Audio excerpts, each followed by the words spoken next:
새롭게 마음을 가지는 것, 뭐 이런 것도 일환이겠죠. 국민의힘 지도부가 조직 강화 특별위원회, 이른바 조강특위를 구성하고 본격적으로 조직 정비에 들어갔습니다.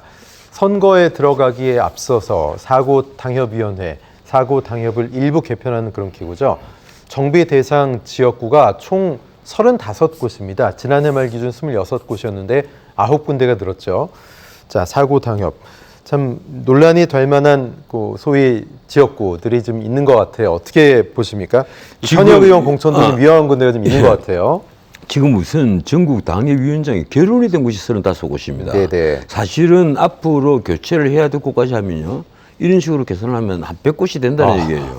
그래서 조강위원들이 해야 될 일이 아주 많고, 그리고 조강위원 전에 당무감사위원회가 또 당무를 감사해야 해서 이 지역구 관리가 잘 되고 있는지, 지역 당협이 잘 관리되고 있는지를 판단하는 것도 굉장히 중요할 겁니다. 문제는 이번 총선은 그래요.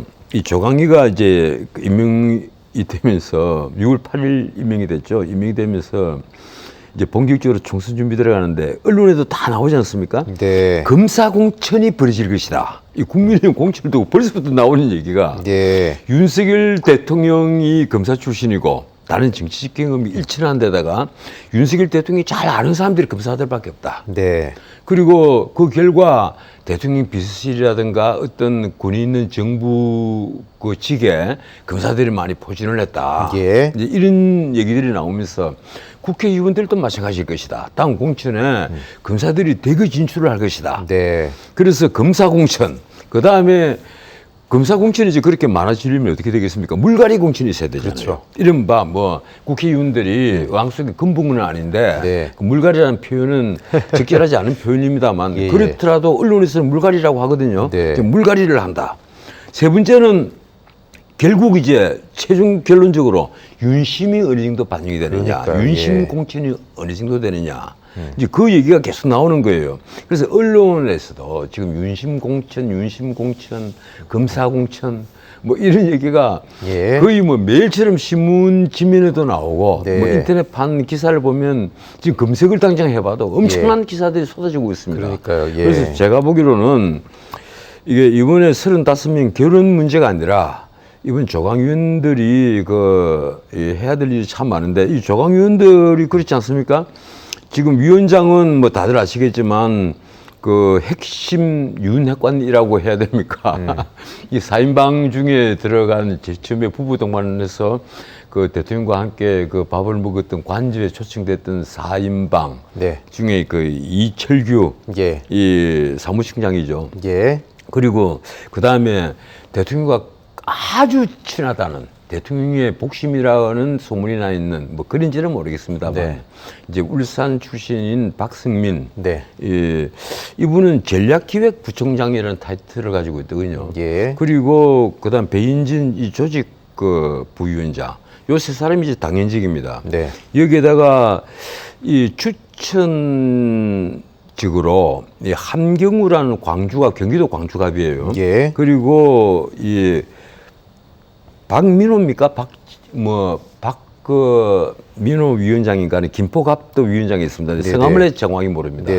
뭐 이분을 해서 지금 5분이 있고 나머지도 한 2분 정도가 또 보강이 될 거라고 하는데 이번에 조강위원회 어떤 사회적 권위를 가졌거나 이 뭐 법조인 출신이라든가 아니면 이 기업인 실물 경제를 잘 알고 있는 기업인 출신들이 포진을 하고 있는 건 아닙니다. 박진호 위원장입니까? 박진호입니까? 박진호. 그래서 이래서 제가 보기로는 조강위원들이 문자 그대로 윤심을 그대로 전달할 수 있는 핵심 사무총장과 사무부총장들 이분들이 이제 앞으로 모든 당협위원장들을 교체를 하고 또 판단을 하는 그러한 위원들이라는 데 있어서 결국은 조강위부터 윤심도로 움직인다. 그렇게 볼 수밖에 없을 것 같습니다. 알겠습니다. 이 친윤특이라는 거죠. 이 조강위원회가 결국은 친윤특별위원회다. 이게 용산에서 들으면 섭섭할지 모르겠습니다만 이 외부에서 보기에 그렇게 보이는 거예요. 그리고 역대 집권 여당의 조강 특위가 네. 이런 경우는 제가 알기로는 없습니다. 예. 이 적어도 외부에서 경험이 있는 뭐 저도 조강연을 좀 해봤는데 네네. 그래서 한 달 만에 문자 해촉을 당했지 않습니까? 이제 그런 경험이 있기 때문에 제가 드리는 얘기인데 네. 조강위원들은 그렇더라도 어느 정도 이 당을 사랑하고 또 판단력을 좀 가진 분들 중에 외부 인사도 좀 이렇게 모시고 와서 좀 그 편협될 수 있는 시각을 좀 보증을 할 수 있도록 했으면 좋았을 뻔했는데 이번에는 그 제가 보더라도 이건 이 용산의 파견소 아니냐. 좀 심한 말일지 모르겠는데 조광희가 용산 파견소처럼 보이면 결국은 친윤특별위원회다 이렇게 보입니다. 알겠습니다. 그런데 이 소위 몇몇 지역구 가운데 거물급들이 얽혀 있는 곳, 뭐 강남갑도 그런데 경기 성남 분당갑 얘기가 좀 나오고 있습니다. 홍준표 시장과 안철수 의원, 현 지역구 의원이죠. 설화가 좀 발생하고 있는데요. 성남갑 안철수 의원은 지금 새 들어 사는 집을 주인이 이제 김은혜 대통령실 홍보수석이 김은혜 수석이 경기도지사 나오려고 출마하면서 의원직을 던졌죠. 그래서 지금 안철수 의원이 현역 의원인데 집을 내놔야 된다. 주인이 내놓으라 그러면 본래 집으로 돌아가야 된다. 홍 시장이 이렇게 얘기하니까 아니 홍 시장은 전 시장이 나오겠다고 하면 자리 내줄 거냐 안철수 의원이 이렇게 항변을 했습니다. 아니 홍 시장님은 왜 분당갑 얘기까지 이렇게 하시는 거예요? 아니 나 홍준표 대구시장이 참 본인 또 옛날 그 동대문 그 자기 지역구 있잖아요. 네.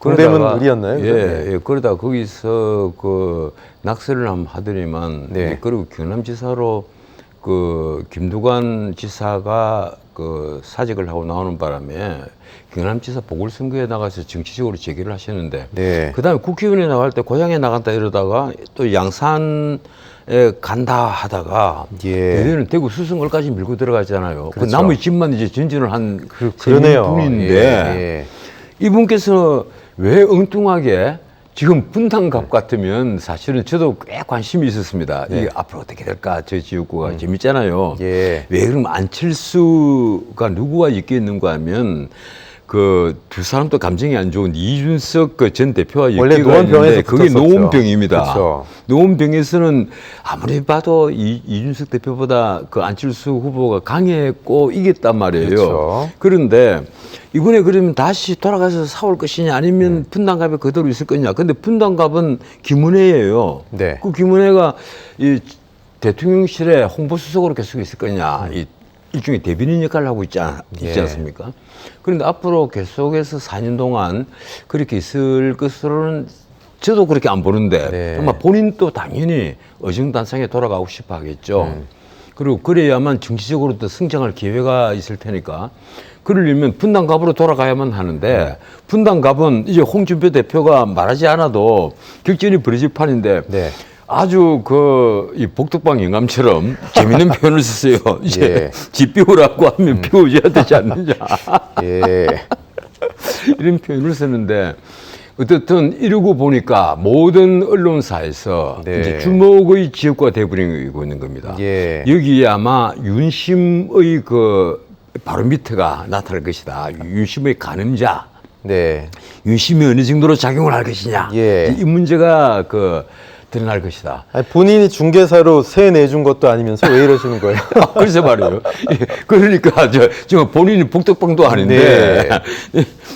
근데 이분 같은 경우는 정말 안철수 대표도 무슨 소리냐 하면서 벌써부터 발끈하죠. 안철수 대표로서는 분당갑은 이 천당 아래 분당이라고 뭐 안랩도 있고요. 인연이 없는 것도 아닙니다. 분당갑은 물론 인연은 약간 있습니다만 그래도 자기 지역구는 농민이라고 하니까 사실은 분당갑에 버티기 위해서는 좀 여러 가지 측면 지원이 필요한 판인데도 지금 자꾸 이러니까 그래 한쪽에서는 지금 당원 모집도 하고 이러면서 분당갑에 뿌리를 내리려고 무진장 예를 쓰는 모양이에요. 그런데 안철수 대표가 이제 화가 많이 좀 났던 모양이에요.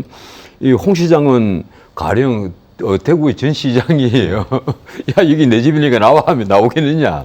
이 말까지 할 정도로 아마 좀 오라가 기밀을 깨죠. 그런데 안 의원 입장도 이해가 됩니다. 솔직히 말해서 내가 안철수 그 의원에게 하나 권하고 싶은 게 있습니다. 네. 안철수 의원 정도 되면요, 좀 시야를 난 넓게 봤으면 좋겠다는 생각이 네. 들어요. 지금 그렇지 않아도 언론에 보면 좀 이제는 전국적 인물인데 예. 험지를 찾아가 승부를 한번 끌어봐라 이런 얘기가 나온단 말이에요. 네. 그러면 저는 차라리 예컨대 이 정말 그 국민의힘 의원들이 그 두려워하는 곳. 네.